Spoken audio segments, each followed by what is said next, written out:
আসসালামু আলাইকুম বন্ধুরা, কেমন আছেন? আমি এর নাম আবুল হাজির আছি আপনাদের মাঝখানে। তো প্রথম আলোতে এরকম একটা নিউজ আসছে, মোদিকে ছবি উপহার দিলেন অধ্যাপক ইউনূস। ছবিটি কিসের? তো এটা ছবিটা আমরা দেখতেছি, একটা ছবি দিচ্ছেন এবং অ্যাজ ইউজুয়াল নরেন্দ্র মোদির সেই বিখ্যাত হাসি, হা হা হা। তো ভালো লাগছে রে ভাই, তোরা যেরকম গোলা বারুদ নিয়ে রেডি হয়েছিলি, আমরাও তো আসলে মানে সমরাস্ত্র ভান্ডার তৈরির ক্ষেত্রে আমরা ডেফিনেটলি পিছিয়ে থাকবো না। মানে ভারত যদি 500টা টাকা খরচ করে সমরাস্ত্র তৈরির জন্য, আমরা 5 টাকা কেন, 50 টাকা কেন, আমরা 500 না হলেও মানে 400 টাকা তো খরচ করতে পারি। তো দেখেন, এখানে শুক্রবার ব্যাংককে অনুষ্ঠিত বৈঠকে নরেন্দ্র মোদীকে ছবি উপহার দিয়েছেন প্রধান উপদেষ্টা মোহাম্মদ ইউনূস।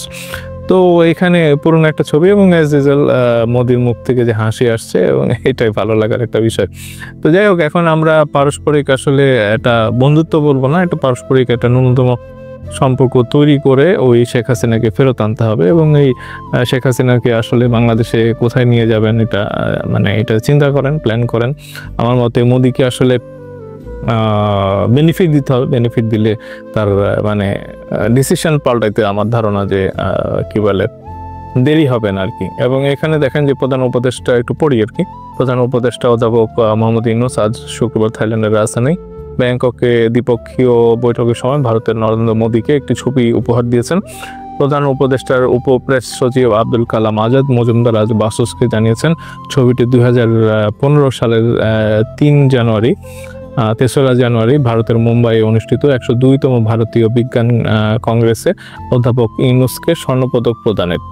তো এইটা মানে খুব ভালো লাগছে। এটা ডেফিনেটলি এই স্মৃতিগুলা দিয়ে যদি আবারও ভারত এবং বাংলাদেশের মাঝখানে যে একটা বৈরিতার যে সম্পর্ক, সেটা থেকে যদি বের হয়ে আসা যায়, এটা আমার মতে এটা ভালো একটা উদ্যোগ। এবং পাশাপাশি আমরা যে এই কথাগুলি আমরা উচ্চারণ করেছি, মিমস থেকেও ডক্টর ইউনূস বলেছেন যে শেখ হাসিনাকে ফেরত আনার ব্যাপারে যে কথা উনি বলেছেন, এবং পাশাপাশি গঙ্গার যে মানে চুক্তি, পানি চুক্তি, তিস্তার যে পানি চুক্তি, এগুলো নিয়ে কথা বলেছেন। পারস্পরিক যে অসম যে বাণিজ্য সম্পর্কের ব্যাপারগুলি হয়তো উঠে আসছে আর কি।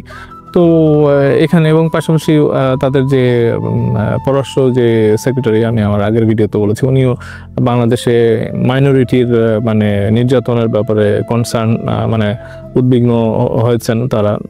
নরেন্দ্র মোদী এটা বলেছেন আর কি।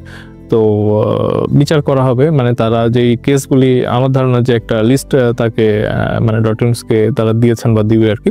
তো আমরা আসলে দেখতে চাই যে ওই লিস্টের মধ্যে যারা যেসব জায়গাতে নির্যাতনের কথা বলা হয়েছে আর কি, মানে বাংলাদেশের নিউজ মিডিয়াতে ওরকম আমরা কিছুই জানি না যে বাংলাদেশের হিন্দু সম্প্রদায়েরা কতটা নির্যাতিত আর কি। তো সেই জিনিসগুলো যদি কোনো লিস্ট তারা দিয়ে থাকে, অবশ্যই সেগুলো একেবারে মানে টু দ্য পয়েন্ট, একেবারে ফিল্ডে গিয়ে এবং মানে তদন্ত করে যদি ওরকম কিছু পাওয়া যায়, দৃষ্টান্তমূলক শাস্তি হওয়া উচিত। এবং এখানে যদি কেউ ষড়যন্ত্র করে আর কি, যে নিজেরা আগুন জ্বালাইলো বা নিজেরা মারামারি করে সেগুলি প্রচার করলো আর কি, আমরা হয়তো জানলাম না, তারা সরাসরি ভিডিও ধারণ করে হয়তো ওইসব জায়গাতে পাঠালো আর কি। তো এইগুলি যদি হয়ে থাকে, অবশ্যই বাংলাদেশের মানুষ সবাই আমরা মানে এক আর কি, মানে ঐক্যবদ্ধ একটা জাতি আর কি। সেখানে হিন্দু মুসলিম বলে কোনো বৌদ্ধ খ্রিস্টান বলে আলাদা কিছু নেই, আমরা সবাই বাংলাদেশি। এটাই ডক্টর ইউনূস আমাদেরকে রিসেন্টলি বলেছেন। আমরা জুলাই আগস্টের পরে যে উনি মন্দিরে গিয়ে ভিজিট করেছেন এবং বলেছেন যে আসলে আমাদের পরিচয় হওয়া উচিত, আমরা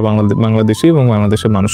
তো সেখানে কেউ যদি এরকম ষড়যন্ত্র করে, সেগুলি বের করে একদম দাঁত ভাঙা জবাব দেওয়া উচিত, যে বাংলাদেশের মাটিতে বসবাস করে এই দেশে থাকবে, এই দেশে ঘুমাবে আর গুণ গাইবে অন্য দেশের, এরকম হবে না।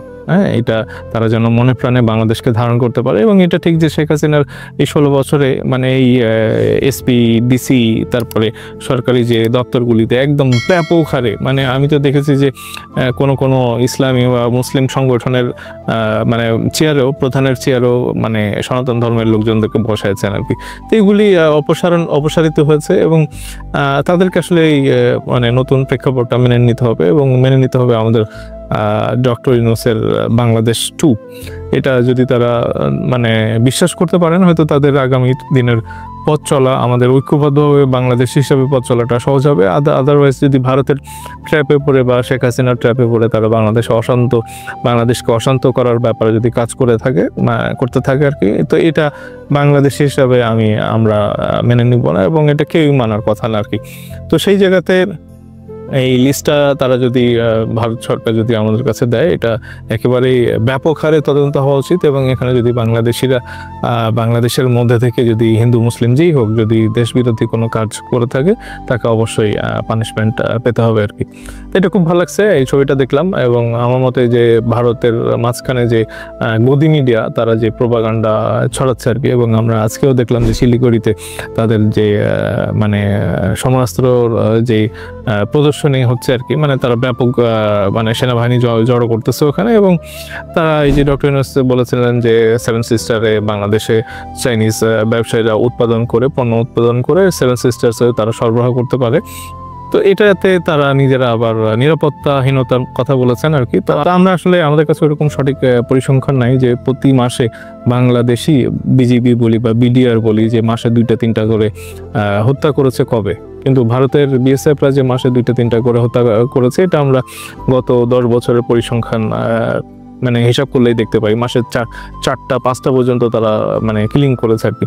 এই বর্ডার কিলিংগুলি বন্ধ হইতে হবে। এবং এইটা মানে শুধু তারাই তো নিরাপত্তার ব্যাপারে কনসার্ন না, মানে আমরাও তো নিরাপত্তার ব্যাপারে কনসার্ন। তোমরা খালি গুলি করবা, আমরা তো গুলি করি না তোমাদেরকে। এবং ভারত যেখানে বারবার বলে যে বাংলাদেশিরা ওখানে অনুপ্রবেশ করে এবং তারা তাদের নিরাপত্তা হুমকির মধ্যে, তো আমরা তো আসলে সিম্পল একটা জাতি, ষড়যন্ত্রকারী এরকম কোনো কনস্পিরেসি করা বা আমরা জঙ্গিবাদের মধ্যে এরকম আমাদের কোনো মানে যোগসাজেশ নাই। কিন্তু আমরা এইটা বারবার তাদের কাছ থেকে প্রচার না হয়, এটা আসলে প্রতিবাদ হওয়া উচিত। এবং এটা সরকার ব্যাপকভাবে প্রতিবাদ করবে। এবং ডক্টর ইউনূস বাংলাদেশ এবং ভারতের যে সম্পর্কটা এটা অন্য জায়গাতে নিয়ে যাবেন পজিটিভলি, আমরা এটাকে দেখি। এবং পাশাপাশি শেখ হাসিনা এবং আওয়ামী লীগের যারা দুষ্কৃতিকারী যারা ভারতে পালিয়ে আছে তাদেরকে ফেরত আনার ব্যাপারে উনি বলিষ্ঠ ভূমিকা পালন করবে, এটা আমরা দেখতে চাই আর কি।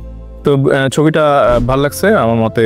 মানে বাংলাদেশ এবং ভারতের সম্পর্কটা যত বাধা বিপত্তি থাকুক তারা এগিয়ে নিয়ে যাক, এবং নরেন্দ্র মোদী এই মানে শেখ হাসিনার গ্রিফ থেকে বের হয়ে আসুক, এটাই আশাবাদ ব্যক্ত করি। এবং পশ্চিমবঙ্গ বা অন্যান্য ভারতের যে মিডিয়া আছে তারা পজিটিভ আকারে বাংলাদেশের ব্যাপারে সংবাদ পরিবেশন করেন। এবং অনেকে পেইড আছেন যারা নাকি এক্স আর্মি, যারা আওয়ামী লীগের পোশাকে তারা বাংলাদেশকে টুকরা টুকরা করে দিতে চান। আসলে তাদেরও জেনে রাখা উচিত যে বাংলাদেশ একটা স্বাধীন সার্বভৌম দেশ। এইটা যদি আক্রান্ত হয় এই 18 কোটি মানুষ কিন্তু চুপ করে বসে থাকবে না। এবং পাশাপাশি বাংলাদেশের অনেক বন্ধু রাষ্ট্র আছে, তারাও বাংলাদেশকে সাহায্যের জন্য এগিয়ে আসবে।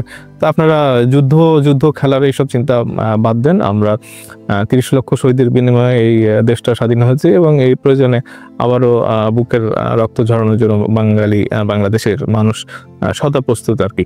এবং এটার দৃষ্টান্ত আমরা দেখেছি জুলাই আগস্টের মাসে আর কি। তো বন্ধুরা এখনকার মতো এটুকুই, খুব তাড়াতাড়ি ফিরবো। যারা আমার ভিডিওটা নতুন দেখতেছেন অবশ্যই চ্যানেলটা সাবস্ক্রাইব করবেন, লাইক কমেন্ট শেয়ার দিয়ে সাথে থাকবেন। এবং আমার ফেসবুক পেজে যারা ভিডিওটা দেখতেছেন অবশ্যই ফলো দিতে ভুলবেন না আর কি।